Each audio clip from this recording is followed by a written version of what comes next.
রাহাত গ্রামের সবের থেকে একটু আলাদা মানুষ আছিল। মানুষের ভিড় আড্ডা এনে ভালো পাইতো না, ও ভালো পাইতো প্রকৃতির লগে মিলা থাকতে।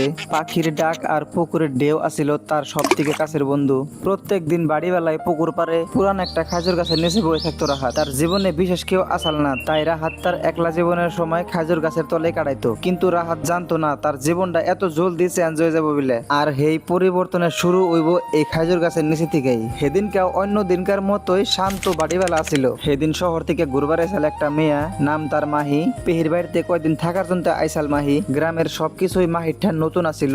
ওই হুনো, মাহির মায়া ভরা চোখের ফিলে চায়া দেখাই রাহাতের সময়টা থামা গেল। মুহূর্তের মধ্যে রাহাতের হৃদয়টা হারিয়ে গেল। কে লান্নের? না না কিছু হয় নাই কে। এই গাছে কোনো করে আমার খাইজর পাড়া দিয়ে পারবেন? বাপরে এত বড় গাছ, আপনি কি আমার মারবার নি গাইছেন? এত কথা ভালো লাগে না, খাইজর পাড়া দিয়ে পারবেন নিহিত এখন। ঠিক আছে পারে দিবার নিছি। রাহাত হেসুমকাও বোঝে নাই যে মেয়ের জন্য অতি খাজুর গাছে উঠতাইছে ওই মেয়েটাই একদিন তার জীবনের সবচেয়ে সুন্দর গল্প হয়ে উঠবো।